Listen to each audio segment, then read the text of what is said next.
by the big chair here. Chris, Governor, how are you?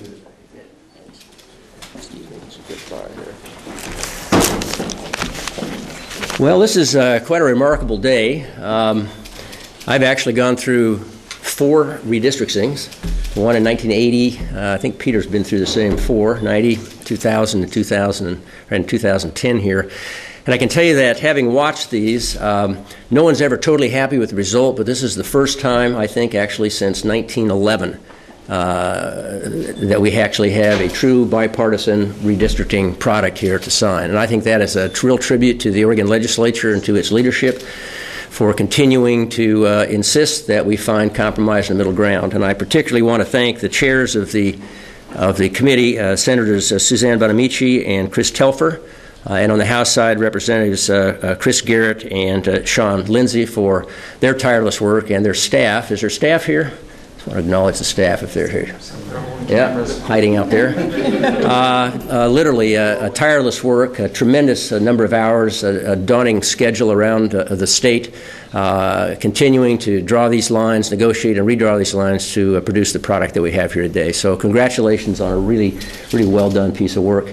I'm going to have each of the members of the committee speak briefly, and then I will have each of the presiding officers speak and sign the bill, and we will get this job done. So, Chris? Oh, gosh.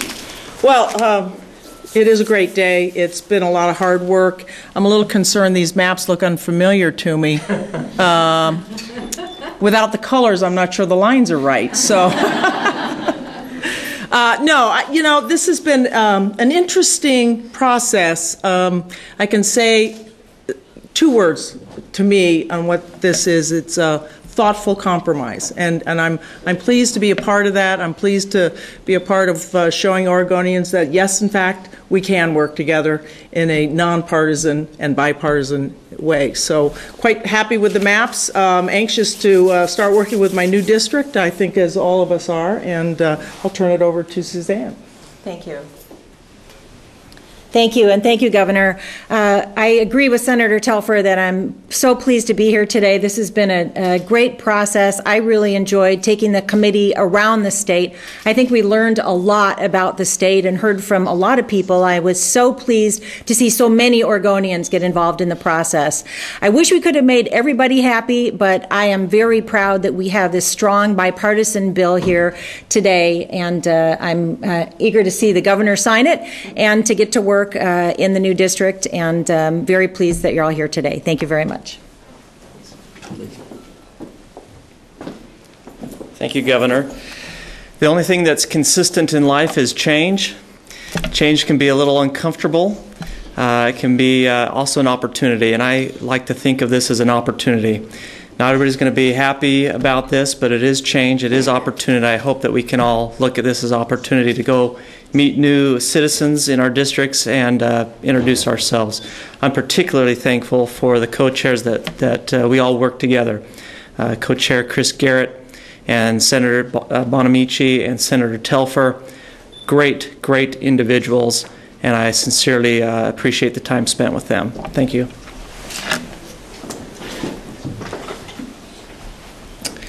Well, I realized over the weekend that if we had taken all the bets at the beginning of session from lobbyists who would have given us 100-to-1 odds against getting this done, we'd have enough to balance the budget. So I'm sorry to the speakers that we didn't get that done.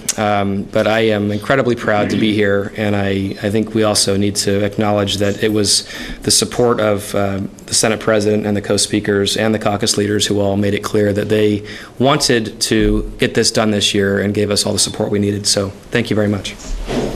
Does this mean that if we veto this, we'll balance the public safety? We do have a bill, don't we?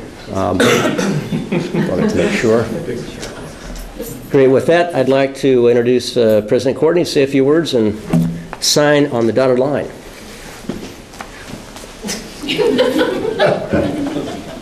Maybe you could just repeat your floor speech from. I really, well, I've always wanted, I've been a big fan of Marco Polo, and I did terrible in I did pretty good academically in college, but the one class I got a C or less in was geography. So I really admire map makers, and so quite a bit of that is in me in this. The other thing is that I feel that the one thing that's going to go unsaid here by the media and others is these individuals, there are absolute standards to do this stuff today. You can't do what was done when I first got here. There are 5 commandments, and you've got to comply with them.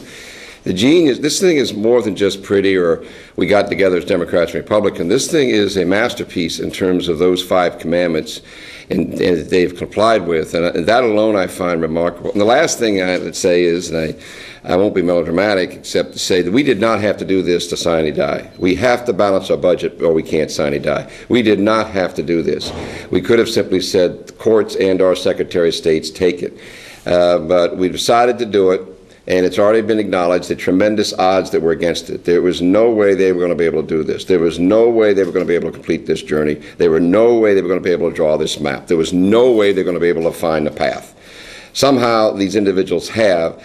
It'll take years before we understand it, but it's very Oregonian to do what they've done, to be the first or be the only. And it makes me very proud as an Oregonian. It makes me very proud of them. And I hope they feel as good about it as I almost do, because you see when you're Irish, one thing when you're Irish, you never get to celebrate. But I really hope that they feel good about this, because it is a remarkable day for Oregon, and it's because of their leadership and their path-making ways. Great. Would you sign the bill here? You want me to sign it? I would love you to sign it. Your name's on your symbol right there. I didn't. Okay. Do I sign? Oh, okay. I got this pen here. You got matching pins on the desk. Yeah, but those are the governor's pins. You're not governor yet. No, no. One of those is your pen, Peter, yeah. One of those no, but you're going to sign them with all those pins, then you're going to give us pens. Do you know how to do this, okay, Ron? Yeah, This is a Red Meyer North pen. They get them on sale. They don't count for much, but we do the best we can. So, right. I like blue ink, too. I don't like black ink. And anyway, I usually bring my Sharpie permanent marker. It's not my best penmanship. What do I do now? Where do I go? Just go over here? Speaker Hannah? Can you top that performance? Well, I could just tell you I didn't want to get quite that close to the Senate President. I knew that. So he moved out of the way. History in the making, that's the one thing that I think it's a little bit humbling to stand here before you with this group of colleagues and leaders, including the governor, whom very early on in the session began to have a committed conversation around finishing this plan. I say it's humbling because as leaders, you turn things over to those you believe have the skill set to get the job done. And to see that we came to the conclusion that's acceptable to all through that process has been incredible. To know that these people got to places in the conversation where they were mad enough to leave the room and committed enough to come back is clearly setting the bar very high for legislatures to come, because it truly is historic to be here and have this done. Sometime before we're all gone, we'll look back at the names and faces here and say how much more remarkable this feat is than maybe even we know today. So I am very grateful to be a part of this group, and I'm excited for Oregon to see that in a very different legislative opportunity, that good work can be done by all, and I'm very pleased to be a part of that.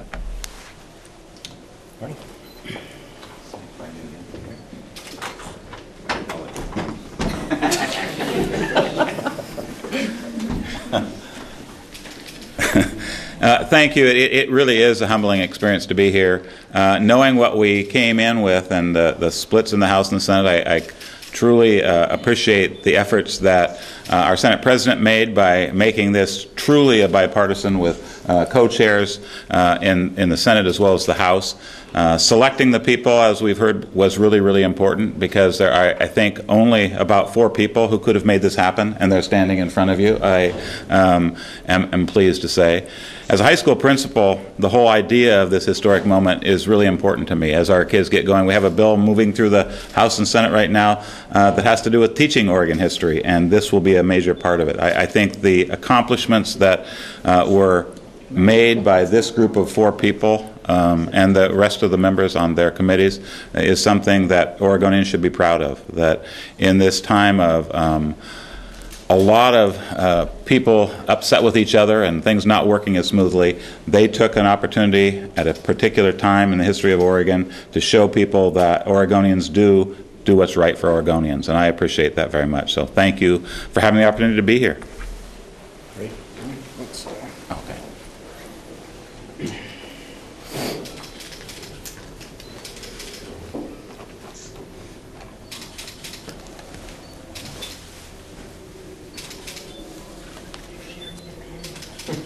It's the co-pen. It's the co-pen. You've read the entire bill, have you, Governor? Detail. It's so easy to read. That's right. Your district is...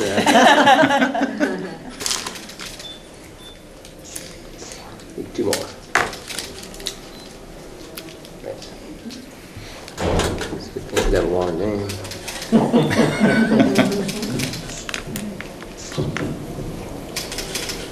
You gonna put Albert in there? John, you gonna put Albert in there? Yeah, I'll get it in there, right. Nice day. You get the pen that has a period behind the Albert here.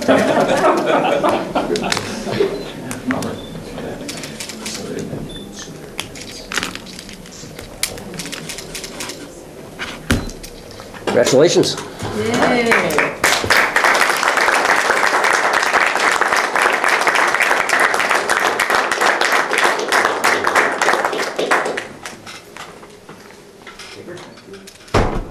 Ready?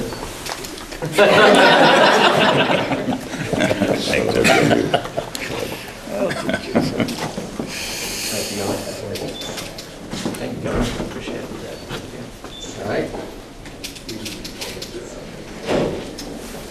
All right. Thank you. Everybody.